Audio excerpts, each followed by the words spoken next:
Good afternoon and welcome to Nutmeg Sports on the HAN Network. Tuesday, February 13th. Frank Granito, Kevin Coleman in studio today. A lot to cover. We had a huge game in Trumbull last night, Kevin. Two of the top teams in the conference competing for a regular season championship. Upsets across the board in boys basketball. That playoff picture all of a sudden getting a lot more confusing. We've got big games coming up at the end of the regular season for girls hoops. Hockey playoffs are starting to take shape. This is, in my opinion, one of the best times of the entire season, fall, winter, spring, for this the calendar year. Oh, I fully agree. You got a lot of interesting scenarios happening now during this week. You got teams on the outside looking in on the bubble trying to get into the playoff race. You have some really good matchups in basketball and hockey. It's really going to be a lot of fun this last part of the week. You got some big games coming up for teams who want to get into the playoffs, and you got teams who might get upset and might not be able to make the playoffs. But last night I thought we saw the two best teams in the FCIAC, but I thought we saw the best team that I've seen so far in girls basketball, and that's the Trumbull Eagles. I clearly don't know who is going to get past that half-court trap that the Trumbull Eagles have put on that they showed last night. Norwalk had a lot of trouble in that second quarter. Thought Norwalk played well in the first, but again, I don't know who's getting through this Trumbull Eagles team. Well, we are certainly talking about two teams that have no issue or in no jeopardy of missing the playoffs. They've got number 1 and 2 locked up tightly. Trumbull will be the top seed in the tournament.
Good afternoon and welcome to Nutmeg Sports on the HAN Network. Tuesday, February 13th. Frank Granito, Kevin Coleman in studio today.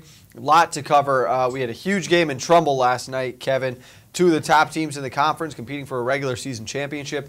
Upsets across the board in boys basketball. That playoff picture all of a sudden getting a lot more confusing. We've got big games coming up at the end of the regular season for girls hoops. Hockey playoffs are starting to take shape.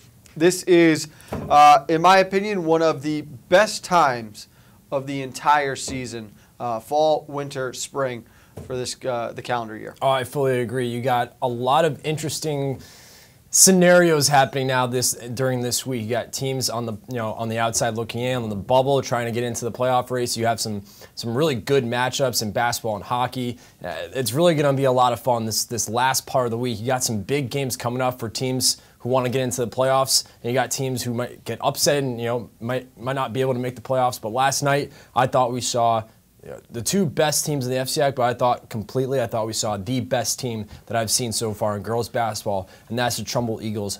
I clearly don't know who is going to get past that half-court trap that the Trumbull Eagles have put on that they showed last night. Norwalk had a lot of trouble in that second quarter. Thought Norwalk played well in the first, but again, I don't know who's getting through this Trumbull Eagles team. Well, we are certainly talking about two teams that have no issue or in no jeopardy of missing the playoffs. They've got number 1 and 2 locked up tightly. Trumbull will be the top seed in the tournament. Norwalk, the number 2, it looks like. And I think that, it's a 10-point game last night. I don't know if that really speaks to how far apart these two teams are. I think Norwalk got a good understanding of how competitive they have to be, what type of a game they have to play in order to stay with Trumbull. This is an experienced Trumbull team. We can stop saying that they lost all these players now. They have completely replaced all of those players. These girls know what they have to do now to win games. It is business as usual for Coach Tobish and his girls, and they showed last night that it doesn't matter if they're playing the best team in the conference or the worst team in the conference. They're going to show up, go about their business, and take care of it. Well, I mentioned it last night. For the Norwalk Bears, it's obviously losing is disappointment, but I think you look at this part of the season, their last 3 games, they beat Stanford last week, then they go up and play Trumbull last night and lose, then they finish the year off and they're going to play Richfield tomorrow night. I think you look at that last 3 games, you learn a lot about yourselves as a team. And I like that going into the playoffs. I think this is a good loss for Norwalk going into the postseason because now they know what to expect from the Trumbull Eagles when it comes to the playoffs. Playoffs. Say they see each other again in the championship game. Now they know what to expect. Head coach Ricky Fuller can adjust, can try and get the offense flowing. Try and beat that half-court press that Trumbull is able to put on and is so successful with. So I look at it as if I'm a Norwalk Bear, if I'm head coach Ricky Fuller, I like the loss. You look back at the tape. You try and adjust, and if you see Trumbull again, you know what to expect. Twice they were held under 10 points in a quarter. That's not Norwalk basketball. That's not the way they've played this year.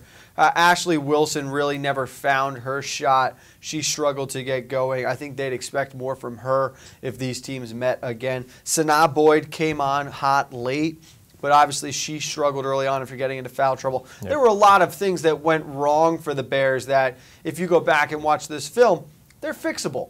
These are mistakes that Coach Fuller is saying, look, girls, if all of a sudden, Ashley makes this shot, she gets going, now we're on a big run. Right. The big thing that's going to stick with Norwalk, the end of the third quarter, those last 45 seconds, Kevin, you get it to a 3-point deficit. Yep. You finally chipped away, you're clawing at it, you're right back in it. It's a one-possession game. 45 seconds later, the horn is sounding to end the third quarter, and you're down 10. Well, you look at it that way, and for teams, it doesn't matter what quarter it is, but when you can't finish off a quarter like that, and you let a team who you're able to cut into the deficit like that, that hurts. And you look towards that second half, it really looked like Norwalk was able to, they were gaining momentum on their side. I thought Vega played a great game for Norwalk. Oh, yes. She finished in double figures. I thought she had a great performance from the start of the whistle to the final whistle. I thought she had a strong performance.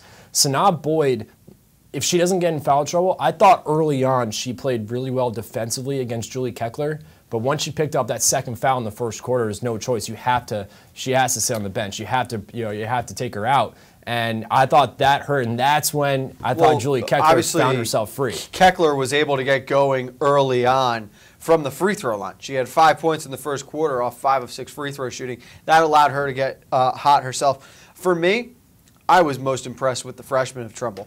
The play at Barbado and Palmieri. I mean, those are huge players for Coach Tobish to have coming off the bench. Let's look at the highlights from last night. Trumbull 52 to Norwalk's 42. Eagles will be your regular season champions in the FCAC. Every part of her game, so good. The other side, Wilson with an open 3, knocks it down. And fast start here from both sides. Big stay with the Eagles as we've seen in the past. Coach Tobish just going to roll through his bench as much as he can. Barbado off the set, inbound play, good. Here comes the trap. Now almost successful again. Yes, jump ball, possession going with the Eagles. A little technical difficulty there, but the freshmen, Kev, we talked about it on the air last night. The confidence of those girls, Cassie Barbado and Allie Palmieri. They are just playing well beyond their years. They're big-time players as well. They can hit some big shots. Barbados finished with 11 points. Palmieri with 12. Each of them hitting at least 2 3-pointers. So a lot of big things. And you saw how frequently Coach Tobish wants to go to his bench.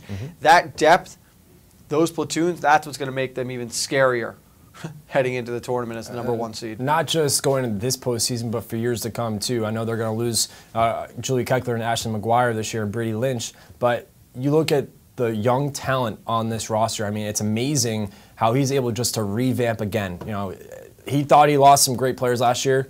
Well, he did, but he was able to bring back and add some great freshmen who are getting some unbelievable varsity experience as freshmen, hitting some big shots. And I agree with you, Barbados and Palmieri, the confidence they have, you got to give a lot of credit to Tobish for being able to give them confidence day in and day out and have them be able to perform like this. She only had 2 points, but one of my favorite players to watch last night, Kelly O'Leary.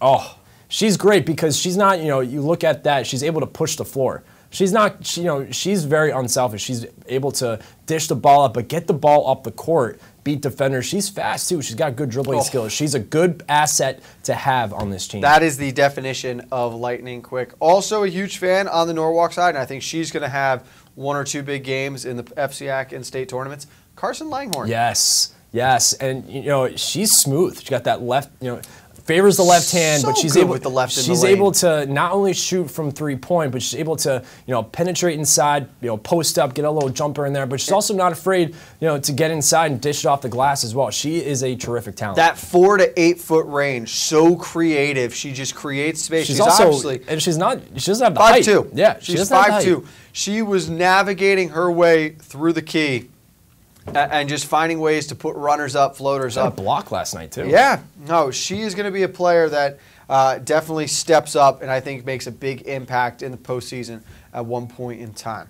Let's take a break, Kev. When we get back, we're going to dive in deeper to what the postseason is going to look like. The girls' tournament starting to take shape and some big games coming up Wednesday to determine the final playoff team. That's next on Nutmeg Sports on the HAN Network. Set sail on a summertime adventure with Sail Away Sailing School. Located in Captain's Cove Seaport in Bridgeport, we're sailing June 18th through August 10th. 2 sessions offered daily, Monday through Friday for ages 9 to 15. Have fun, make friends, learn to sail. Visit teamsailaway.com. At Pamby Motors, we're not worried about being the biggest dealership. We're focused on being the best. We're dedicated to giving you the best experience we can. The Pamby Motors team is here to help you choose the right Chrysler, Jeep, Dodge, or Ram in a friendly, pressure-free environment. And right now, during Ram Truck Month, get up to $14,000 off on all in-stock 2017 Ram 1500 pickups. Come in and see us for details. Visit Pamby Motors, Route 7 in Ridgefield, PambyZone.com. At Budget Blinds, we're in business to frame the light, the day, and the night. So we give you an exclusive combination of high style, expert service, our no surprises pricing, and our no questions asked warranty. We believe that everyone, at every budget, deserves style and service. Isn't that a beautiful place to be?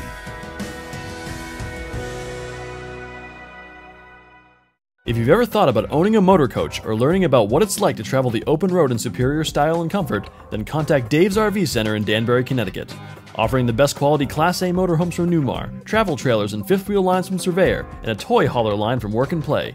Choose from Newmar's Gas Line, Base Star and Canyon Star, or from Newmar's Diesel Line, Ventana and Dutch Star. And with unparalleled service and maintenance, Dave's RV is committed to keeping you and your motor coach safely on the road and enjoying it to the fullest. Stop by their showroom, 2 Industrial Plaza Road, Danbury, Connecticut, or call 877-483-3866.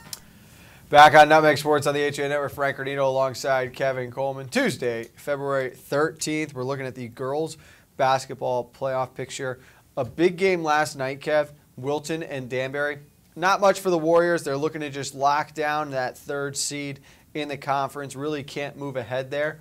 But with their win over Danbury, the Hatters now out of the playoff picture. The top 7 seeds, they're pretty much set. 2 teams remain for the last spot. That's going to be – it's too bad that they can't play each other to decide, who's going to get in, but it's still going to be fun to kind of watch how this all unfolds, who's going to get that final 8 seed. It's been, you look, both teams have been a great story this year.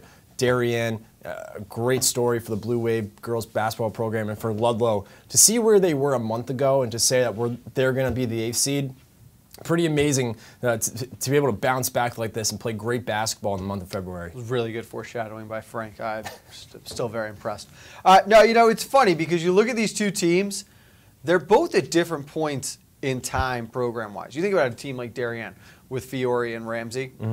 This is really hey, you girls have put in so much work over these 4 years. You're two of the best players in this conference. You've got an opportunity to bring this program into the FCX tournament. Not somewhere that Darien normally is for girls basketball.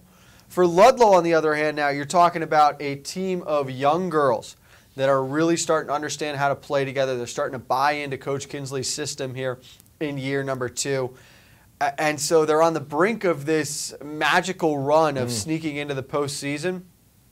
They had a tough one last night, going to overtime at Staples. They fall by 1 against the Wreckers. That game, had they won last night, would have put them in.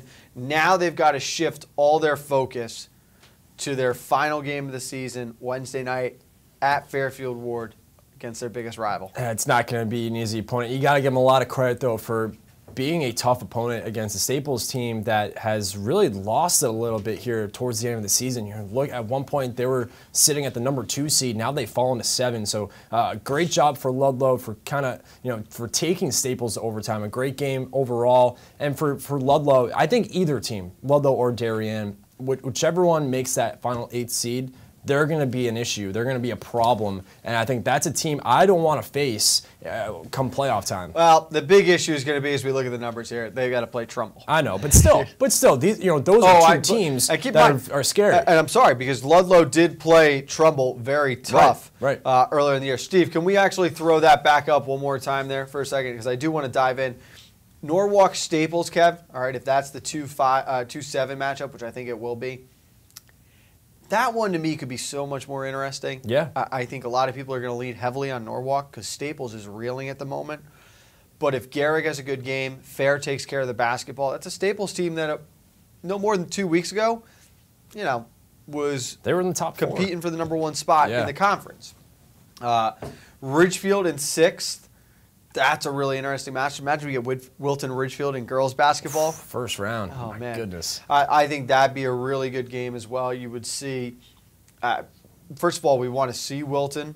That would be a big one, obviously. Yeah. And for Ridgefield, how quickly they've turned this around. Well, considering they have one upperclassman, Caroline Colonel, I mean, the job that Coach DeMarzo has done this year for the Ridgefield Tigers, you got to give him a round of applause. No matter what happens here, say they get knocked out in the first round, you still have to give the Tigers a lot of credit for what they were able to do with the roster they had this year. All the young talent that has just played brilliant this year for the Tigers. So they're playing well beyond their years as well. They have some great young freshmen, sophomores, and even juniors who are stepping up. And, of course, Caroline Colonel is just, again, another all-conference year for her. And for Stanford Ward in that 4-5 matchup right now, you would think Ward really doesn't have much to play for against Ludlow Wednesday night, and that maybe that works in the Falcons' favor. Ward obviously wants to hold on to that 4th playoff spot. And potentially, if you're the number 4 seed, you're not only getting a home matchup in that first round, but you're going to be hosting because Trumbull unable to host. That's right. For girls quarterfinals, the top 2 seeds will host playoff games. So the 2-7 and 3-6 games most likely to be played at Norwalk this weekend. Normally 1-8 and 4-5 would be played at Trumbull. Trumbull's got a wrestling tournament, state tournament going on. So the 4 seed will most likely host 4-5, 1-8. So Ward is looking to play for that game. Well, even if, say they weren't playing for a spot, it's the Ludlow-Ward rivalry.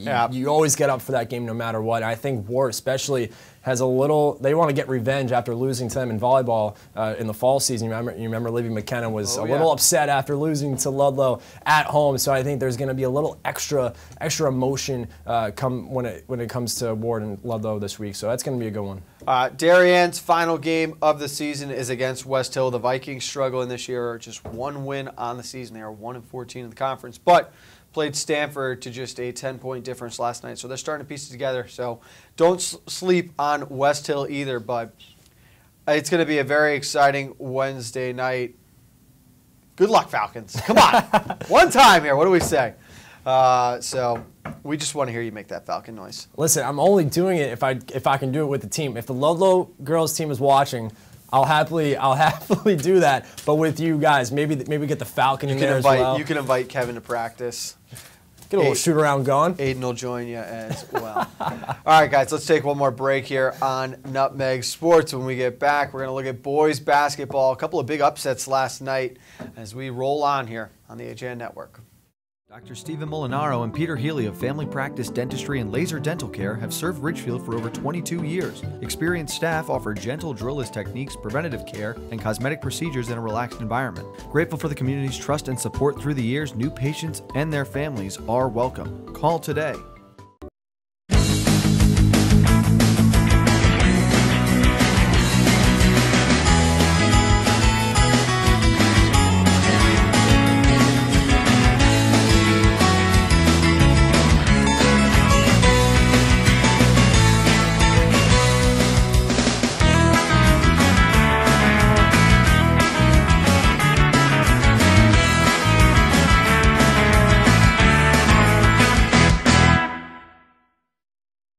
At Rings End, we say it's time to re-love your home. Time to refresh and reinvigorate the way you live. And whether you're redoing something big or small, remember the letters RE stand for Rings End. We're the new model in home remodeling. Well, there's still a bite out on the water. Most anglers have decided to stow the gear for the winter. Just because Mother Nature isn't cooperating doesn't mean you can't see the latest models of all your favorite gear. With 2 convenient locations, it couldn't be easier to get your fix of summer.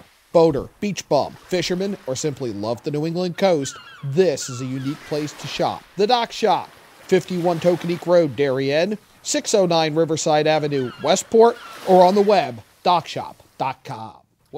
Welcome back to Nutmeg Sports on the HAA Network. Looking at boys basketball scores from last night, and right away, Kev, a huge upset, and it is a big win, too. Bridgeport Central topping Trinity Catholic 81-79. It ends the Crusaders' 9-game winning streak. That game is going to be enormous for Central. If they get into any kind of 3-team tiebreak scenario now, the wins against the highest-ranked opponent are one of the tiebreaker situations there. Yeah. Trinity, you figure, is going to be in the top 3 of the conference. That's going to be huge for the Hilltoppers. Well, you look at it now in the boys' standings, and right now Central is in a 3-way tie for 5th with Norwalk and Trumbull. So both teams you see on the screen right here, both 9. They're all 3 of them are 9-4. A big game tomorrow night, of course, on the HA Network we'll have for you guys. Because at Central, that's going to be. I cannot wait for this game because it's old school FCAC boys basketball. Stanford Central at Central. I think you look at that game. If Central's able to pull off another win at home like last night, a big win for them. I think that obviously moves them up not only in the seedings, but I think that's got to be a huge boost of confidence going into the postseason. And really, that could be a potential win that almost locks up a spot for you then with your tiebreaker over Stanford. You've got the common opponent in Trinity. They obviously beat Wilton as well down there. So it'd be huge for the Hilltoppers. And Stanford right now, you got to think maybe the Black Knights got caught looking ahead last night. They squeaked one out in a city rivalry game against West Hill, 61-58. Yeah, we mentioned in the last block how the West Hill girls played tough against Stanford. So same thing happens on the boys' side in the city rivalry. But you look at Jelani Jackson, 22 points in that effort against the West Hill Vikings last night. He's the guy I'm going to be looking for the Black Knights tomorrow night. He's really been their scoring threat, their go-to guy. He can do it all. He's 6'6". He can shoot from outside. He can also dribble inside and go to the rim. He's also not afraid to go to the charity stripe. Good free throw shooter. So he's an all-around good basketball player, and Coach Zach Smith has done a great job with this basketball program. Second year with the program now as the head man. He's doing a tremendous job. Bring Stanford back to relevancy here. Past couple of years they've been a little quiet, but man, it feels like we're back in the mid-2000s again, where Stanford was the city schools. Stanford was right there, usually in the top 3, top 4. Same with Central, they were right there. They were always a tough opponent to play against. And you got Danbury, Trinity, Norwalk back in the mix. That was the majority of, really you thought about it, you had at least 2 Stanford schools that were going to get in, St. Joe's and Trinity. Right. One of the Norwalk schools, Danbury. You were talking about one of the Bridgeport schools, 1 to 2 spots maybe for these more suburban schools to really sneak in and find a way to get somewhere in this tournament. And we're starting to see the skill development trend back that way, which in my opinion is huge for the conference. A team now, Steve, can we see those standings one more time? Because I don't think you notice them all the way at the bottom there. Now in 10th. McMahon. You know who their final 3 games of the season are against? Lay it on me. Wilton, Ward, Central. You know, it's amazing. You look at Wilton and sitting there at 9. You know, there's a chance that we will not see the Warriors and Roll Tribe in the postseason this year. But again, you look at Ward; they've hit a little bit of a slide too. Remember where they were just a month ago. So it's interesting how this all works out. You see it every year in FCIAC basketball. How you got teams who start off red hot, and then all of a sudden, once they hit February, they hit a little bit of a slide going into the postseason. Well, the big thing for Wilton, they get McMahon, obviously. They have Stanford looming ahead of them and Fairfield Ludlow. So 3 games that are certainly winnable. It would really, if they can win 2 out of 3, I think they're in a good spot because Trumbull finishes the year at Trinity versus Central versus Danbury. That Bridgeport Central Trumbull game on Monday the 19th, that is going to be an enormous game. Oh, yeah. And essentially could become an elimination game. And I think you look at Trumbull, and they've had some big wins these last couple of weeks that have secured them to where they are right now. If they lose those games, they could be like Wilton. They could be like McMahon, being one of those teams looking from the outside in. So a couple of big wins for Trumbull. But again, this is the best part of the season. You get to see some of the really teams who are sitting on the outside could really cause some problems for the teams inside. It's a couple big wins for Trumbull, but then last night they get smacked 71-45 versus Norwalk, and you're thinking, well, who are we looking at here? Danbury handles Wilton. Ridgefield struggles at New Canaan. It's February basketball. It's crazy, and every day I'm sitting here thinking, all right, I've got a really good idea of which team is going to be the odd man out come tournament time. We are not going to know until that last day of the regular season, especially with how many games left between these schools competing for those final spots. Right, and I don't think you're going to know until next Saturday. No, we got all 4 courts. Yeah, I don't think you will know until we have tip-off at noon. I do want to take a moment, congratulate Sean Conway of Fairfield Ward, scoring his 1,000th career point last night in their 75-58 win against Greenwich. 2nd year in a row, we have congratulated a Mustang on scoring his 1,000th career point. But Sean, it's been an absolute blast watching you this year. You are a tremendous talent and have been such a blessing to the conference this year. You are representing the league extremely well. We're looking forward to the rest of your season. It's going to be a lot of fun. And, of course, obviously, congratulations to Coach Tobish as well. Yeah. Had his 200th victory this past week. They recognized it before the game last night. Coach Tobish, a good friend of the program, and love the work that he's doing up there, and we want to wish him many more. And Sean Conway, again, you mentioned Frank, and same thing. Just loved watching him play. Great talent. Continue to do so. Bring this team back into the playoffs. And you guys hit a little bit of a slide, but again, just continue to just ball out, man. You've been doing it all season long. Continue to do your thing. Congratulations on 1,000. It's a great achievement to have. You're going to be in the history books now. And for Coach Tobish, thanks for always helping us out. You're always great, and it was good. It was good to see him get a little surprise last night with that award ceremony. So that was very cool at the beginning of the game. Good to see him keep the tie on as well. Kev, I want to congratulate you on a great show, but we are done for the day. A lot of fun. We're off tonight, back tomorrow, 2 o'clock, and of course we'll get you ready for the big hoops game, Stanford and Central from Bridgeport at 7 p.m. For Kevin Coleman, I'm Frank Granito. Congratulations to the Bacon Strips. It's officially a dynasty.